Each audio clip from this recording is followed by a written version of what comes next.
Les inscriptions sont-elles le futur des NFT? C'est la question à laquelle on va répondre dans cette vidéo. Fabien, c'est parti, on t'écoute. Mais avant ça, n'oublie pas le petit pouce bleu en bas de la vidéo, on s'abonne à la chaîne et surtout, on clique sur le lien dans la description pour avoir accès au Discord, le Discord dans lequel on partage des informations exclusives qu'on ne partage pas sur YouTube, toutes les stratégies qu'on met en place et surtout, tous les robots que code Fabien pour les membres de la communauté avec lesquels vous pourrez potentiellement gagner beaucoup d'argent. Bref, du très très lourd pour ceux qui veulent apprendre à gagner de l'argent avec les NFT. Fabien, à toi. Alors, avant de parler des inscriptions, on va parler des NFT directement. Et vous avez une petite vidéo de Elon Musk qui parle de ça, justement. Je ne vais pas vous la mettre ici, c'est en anglais, c'est un peu long. C'est pas grave, je vais vous traduire ça. Donc, que vous dit Elon Musk? Il nous dit le problème, c'est que les NFT, ils ne sont même pas sur la blockchain. C'est simplement une URL qui pointe vers le NFT. Et si la société qui détient qui contient l'URL fait faillite, votre NFT n'existe plus. Ok. C'est pour être, c'est le cas de absolument tous les NFT de chez FTX. Voilà, vous aviez des NFT, ben voilà. Regarde, même BFM le dit. Les NFT hébergés sur FTX n'ont plus aucune valeur. Pourquoi ils n'ont plus aucune valeur? Parce que il y en a plus en fait. Les NFT ils pointaient vers le serveur de FTX. FTX a fait faillite. Plus de NFT chez FTX. Ok, donc ça c'est un problème majeur des NFT, c'est ça? C'est un problème majeur des NFT. Et si on prend n'importe quelle image et qu'on va sur OpenSea, qu'on prend n'importe quelle image, à peu près. Le souci, c'est qu'on va regarder, quand on va sur l'image, on ne détient pas l'image, mais on détient simplement la petite URL qui est dans le contrat ici. Non, pas le contrat ici, le truc en dessous. Et voilà, et là on voit que l'image elle est là. Elle est sur genesisapikungs.com voilà. Donc en fait, elle est hébergée sur un serveur, c'est ça? Ouais, elle est hébergée sur kungs.com en l'occurrence ici. Donc si ce site crash, on n'a plus accès à l'image, c'est ça? Voilà, si ce site crash, c'est terminé. Donc du coup, c'est un problème majeur des NFT qui a été décrié pendant extrêmement longtemps. C'était la critique majeure, mais vraiment majeure, des NFT depuis la création en réalité. Qu'est-ce qui s'est passé? Il y a eu plusieurs mouvements du coup pour contrer ça. Il y a eu le mouvement de on met une partie on-chain, on va mettre le code on-chain, on va mettre la génération on-chain, c'est ce qu'a fait Artblocks avec le script qui va générer l'image on-chain, mais l'image en elle-même est off-chain. Ou alors on va essayer de faire des NFT complètement on-chain. C'est par exemple le cas de Terraforms. Ceux qui veulent. Et attends, celui de Hardblock, c'était les. C'est tous les Hardblocks pour le coup. Comment? C'est tous les Hardblocks qui sont comme ça. Tous les Hardblocks, ok. Hormis certains, voilà, comme par exemple celui-là, où là on est sur un on-chain, où vraiment tout est on-chain. Le problème de Le ça, c'est que ça script est coûte une blinde, on-chain, c'est ça? l'image est on-chain. Mais ça pose des soucis, puisqu'on est obligé d'avoir des petits SVG pour être précis, donc qui sont des images extrêmement compressées. Et ce qui fait que c'est extrêmement limité. Et donc du coup, on se retrouve avec... alors, vous voyez ici, vous n'avez pas de lien. Comme tout à l'heure, on avait un lien sur le token ID. Là, on l'a pas. Pourquoi? Parce que c'est directement sur Etherscan. C'est directement là-dessus. Ok. Et le problème, c'est que ça coûte une blinde aussi, non? C'est en termes de Ça frais, coûte c'est une blinde. énorme. Alors, il y a plusieurs problèmes. Ça coûte une blinde. Du coup, vu que ça coûte une blinde, on ne peut pas mettre n'importe quelle image. C'est pas facile. Techniquement, c'est difficile.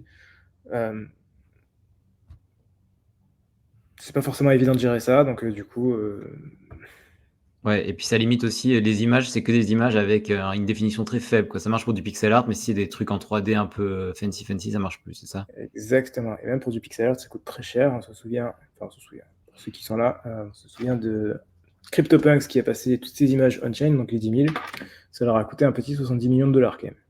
Les CryptoPunks peuvent se le permettre, mais c'est pas le cas de toutes les collections, loin de là. Exactement. Donc du coup, c'est quelque chose qui est entièrement décrié, qui fait polémique, ça met du temps. Les gens se disent, bah ouais, c'est pas sur la blockchain, c'est scandaleux, c'est pas normal. Bon, c'est légitime, je peux comprendre.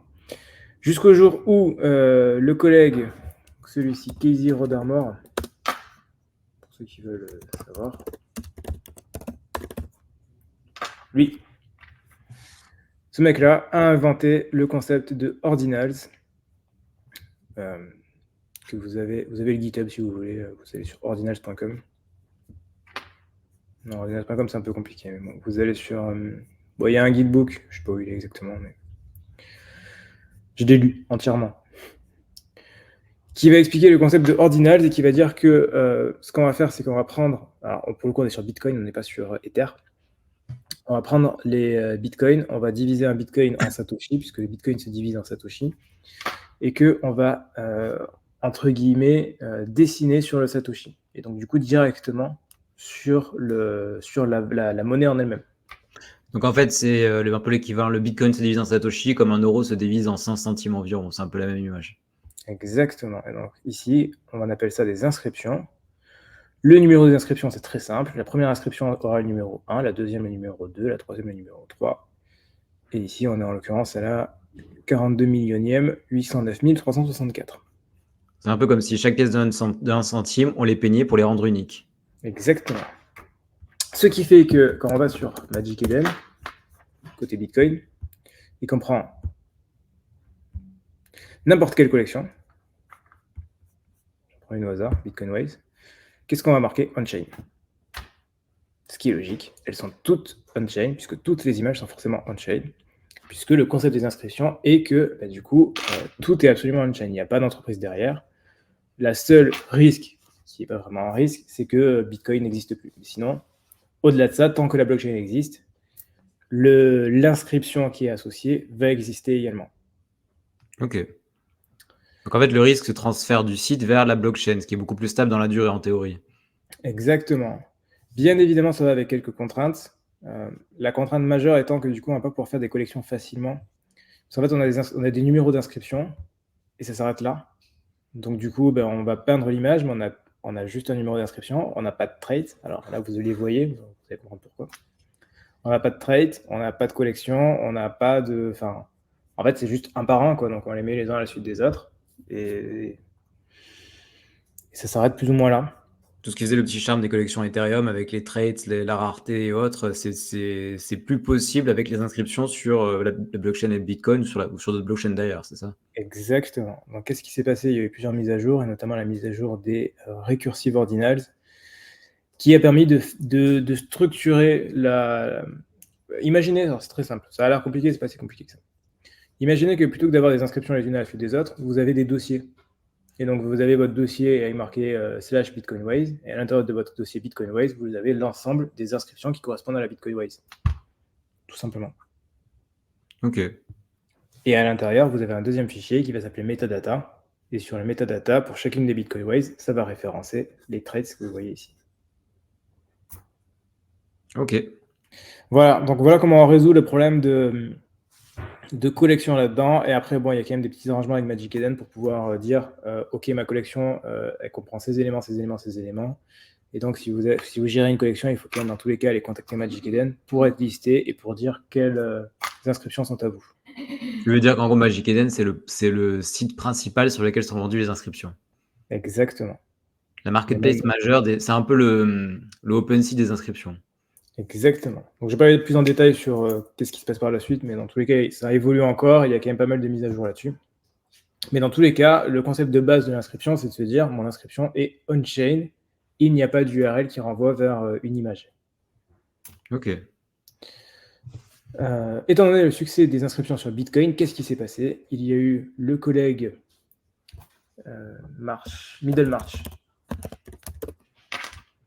Lui, Middlemarch, qui s'est dit, mais c'est marrant, plutôt qu'on a des NFT sur Ether, on ne les a pas sur Bitcoin, mais au final, on peut faire des inscriptions sur Ether. Donc, il a pris le concept des inscriptions et il l'a envoyé sur Ether. Ok, donc ça s'appelle des Etherscriptions, c'est ça? C'est comme ça qu'on voit le site etherscription.com qui permet... J'ai dû rater le nom. Il a inventé Etherscription. Il ne doit y avoir pas de S. Voilà. Je vais juste taper Etherscription, on va trouver. Même pas. Elles sont là. Je vais mettre un lien.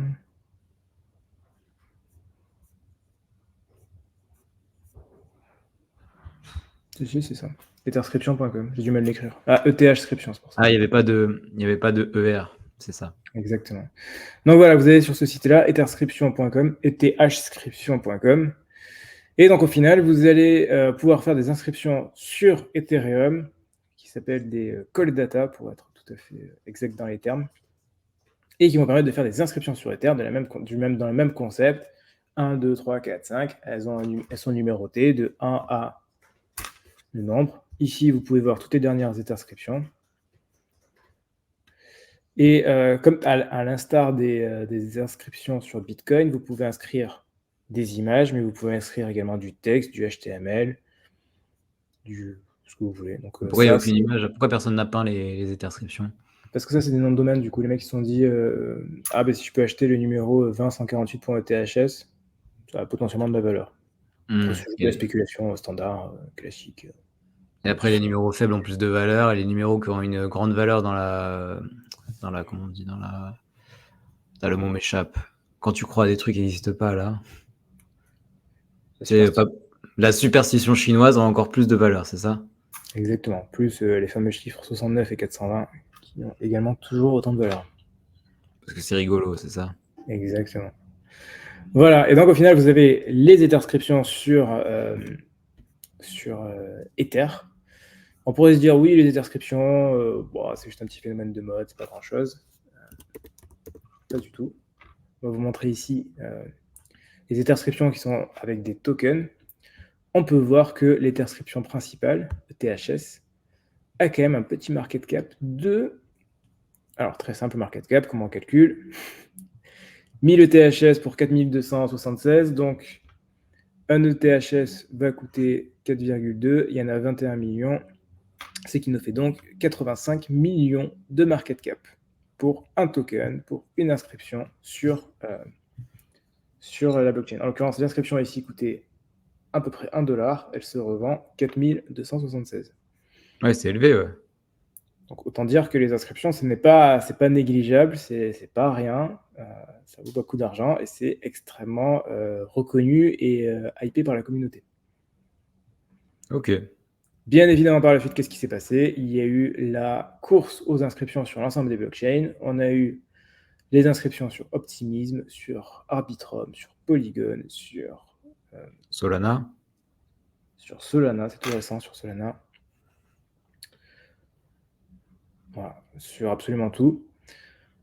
Est-ce un effet de mode? Est-ce une vraie méta? Sur Ronin ou pas encore? Non, pas sur Ron. Mais je pense que ça sera pas assez populaire.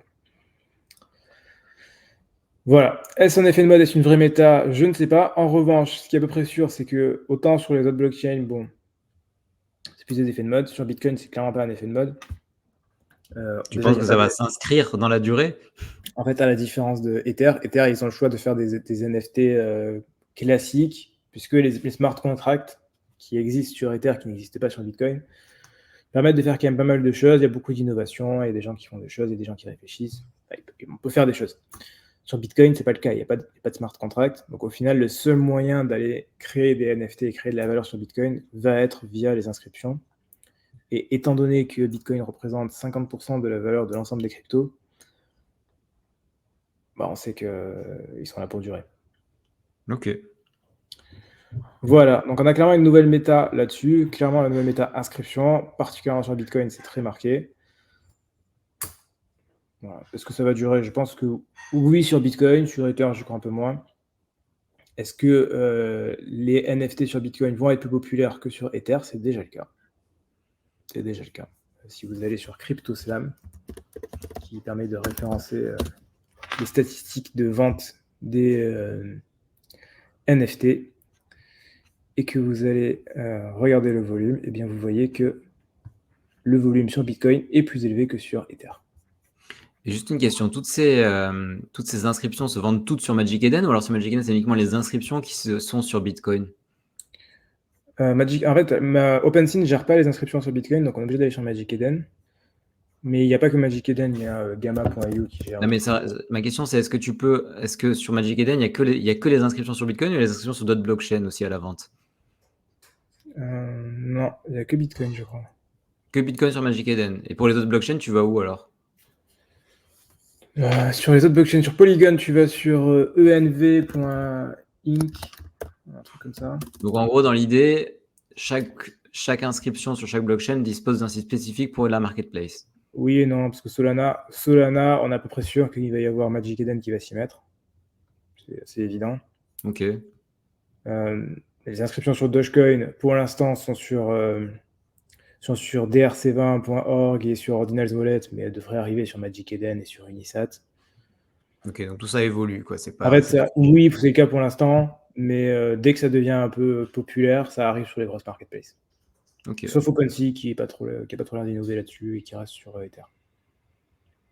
Ok. Voilà, c'est à peu près tout pour cette vidéo. Ok, rien d'autre à ajouter?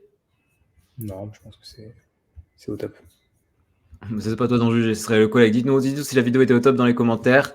Merci beaucoup Fabien pour cette petite vidéo explicative. On n'oublie pas le petit pouce bleu en bas de la vidéo. Abonnez-vous à la chaîne, commentez, dites-nous ce que vous en avez pensé, si ça vous intéresse, si vous voulez qu'on fasse d'autres vidéos de ce genre, si vous avez des idées de vidéos sur lesquelles vous voulez qu'on intervienne. Le petit pouce bleu, abonnez-vous, cliquez sur le lien dans la description pour accès au Discord où on partage tous les jours les infos exclusives qu'on ne partage pas sur YouTube, toutes les stratégies qu'on met en place, notamment sur les inscriptions et les bots qu'on met en place pour minter des inscriptions, du très très lourd si vous voulez apprendre à gagner de l'argent avec les NFT. On se retrouve très bientôt pour une prochaine vidéo. D'ici là, portez-vous bien, faites de l'argent. À la prochaine. Ciao, ciao. À la prochaine, ciao.